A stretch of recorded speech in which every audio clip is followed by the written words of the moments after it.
to semantics. The meaning of semantics is literally meaning. It's the study of finding meaning in things.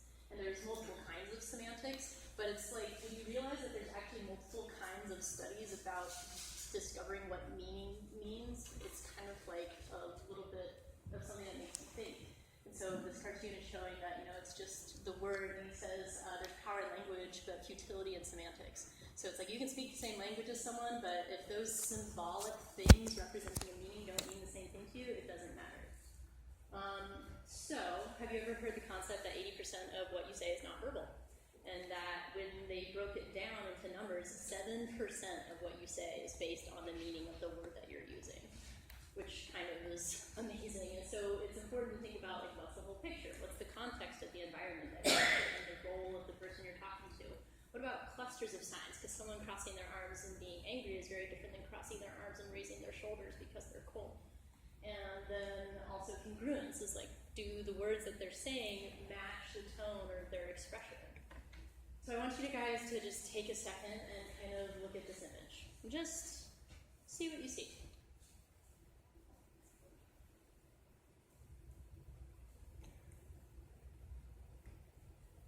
So this is called a Rorschach ink blot, and it was used in psychology quite a bit just to kind of get an idea of what's going on in people's minds and how people can perceive the same things so differently. So looking at it, some people might see two people standing in the middle, some people see two birds pecking at food, and some people see a leopard with its eyes closed. So, like, there's completely different things, and this is the idea that people can perceive the same thing completely differently. And so it's gonna, like, then I want to talk about perspective, which is essentially point of view. So we've already had a little bit of that talked about today. It's like, what's someone's point of view on a certain situation? So this is a philosophically debated concept since the 1700s. It's considered a manner of consideration or an attitude or belief towards something.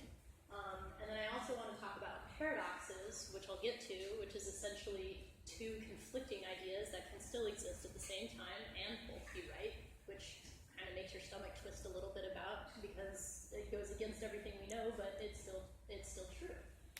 And the reason that's important is because it allows us to develop empathy and compassion and come to understand our fellow humans in a way and connect with them even if we can't necessarily connect with what they're doing. And so I really like this quote when I found it. It said, "I rather despise claims to objectivity in philosophy. The point of view is the thing." So it's like, instead of focusing on how you're defining the thing, your focus should be on the thing itself. And then the classic line, beauty is in the eye of the beholder. And so that goes back to point of view. And so then I want to talk about the paradox, which is one of those strange concepts. It basically involves contradictory yet interrelated elements that exist simultaneously and persist over time. So this can definitely be challenging, but it's extremely important in developing empathy. My first experience with this was really while I was traveling before I came to school. I was working abroad, and I was working in some really congested cities, and I was also working in some extremely rural areas in countries with extremely different beliefs and customs in mind. And there were times where I was in really strong disagreements and like what was going on, and everyone around me was fine, and I was the only one with a problem, and I had to figure out how to deal with that. And ultimately what it came to, for me, was a realization that there is no such thing as right and wrong. There is just different values. And so it's where you come from and what you value. And that might be like arising an argument in your stomach right now, but the whole point of this is that I'm allowed to have that belief and you're allowed to have yours. And then this is how we come to discuss and grow and work with other brilliant minds to create something better than just one point of view. This is one of my favorite quotes. "The paradox is one of our most valuable spiritual possessions, for only it comes anywhere near comprehending the fullness of life." Carl Jung, who is a very famous psychologist in depth psychology. I recently was at a seminar and was speaking to someone who's been in practice for almost 54 years, and was talking to him about Newtonian physics and quantum physics, because I think in our field it is something that's hard, is when we have like conflicting approaches. And he said they don't defy each other. Quantum physics just fits Newtonian physics into a bigger model. I was like, and that gave me a very new perspective on it. So So that's an example of a paradox that someone else helped me overcome. So now I want to talk about reframing and how you gain perspective, because it is a very difficult thing to do when you come from a single background or a single point of view. And one of my favorite systems is something called the Enneagram. You could call it a personality typing system. I like to call it a behavioral analysis system. It's essentially like differential diagnosis. Like, diagnosis isn't a thing. It's just something where things have enough patterns that we call them something so we can communicate about them, and they have some predictability. So that's what this is as well. It's just something with enough repetitive patterns that we can put them into a collection, call them something, and predict something about them. But the beautiful thing about this system is you can actually move between the patterns and the types depending on what's going on in your life, and you actually have elements of all of them. And so you might have one that you gravitate towards more, but it just can help you see what's going on in someone else's mind. So while the perfectionist is wondering like what's right or wrong or correct or incorrect, someone else might be wondering what can go wrong, whom can I trust, what are the unspoken messages, or what is missing in this relationship. So everyone, their focus, their priority is somewhere different, even if it's similar, but it sets you on enough of a trajectory from each other that the outcome is a little bit different. This could be a whole other presentation on its own.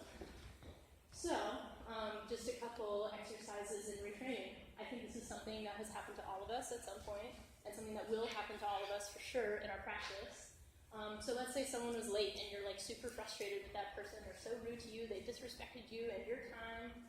Maybe they had an emergency. Maybe they're distracted and they're grieving and you're not their priority. Maybe they're from a different culture where they're not late at all. They're actually on time. But it's just different because it's from a different culture. That one was huge for me traveling. America is very on time, other countries are not. Someone insulted you. Maybe they're actually insecure and this is their defense mechanism. Or maybe they just literally have different values than you.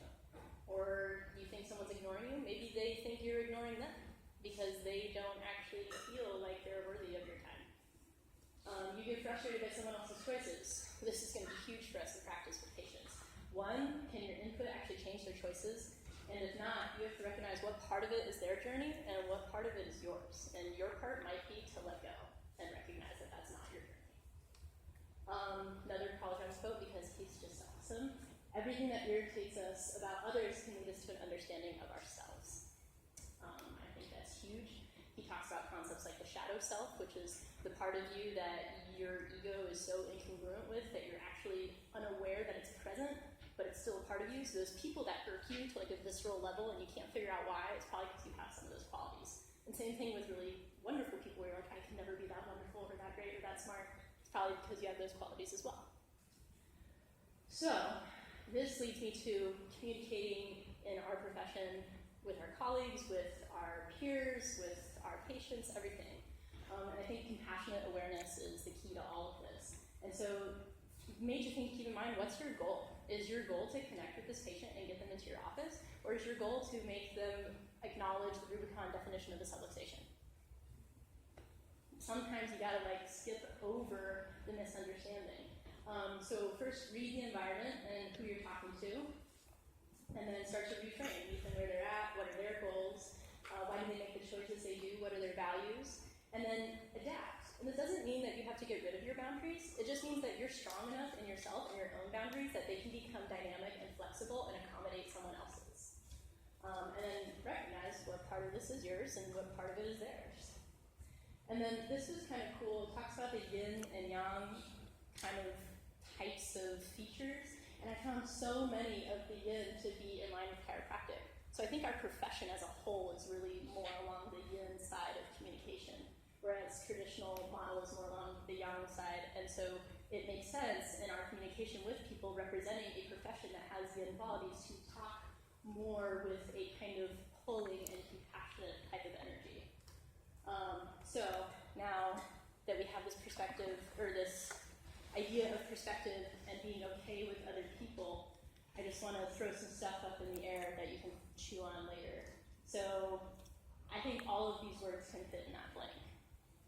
And I think all of these words can fit in that blank. And it's really just about how you perceive it and what is important to you. But when you're talking to someone and you have that goal in mind of like, what do I want to get out of this conversation, you might have to change your verbiage to speak their language because that's your responsibility as a doctor. part of what you're taking on in this role. So ultimately, it's about respecting everyone's journey to find what it is to be human. And it's just like a huge part of that is making mistakes and not being perfect. And then the thing about perspective is it opens your mind to what could be. And it allows you to live life that much more fully because you're not living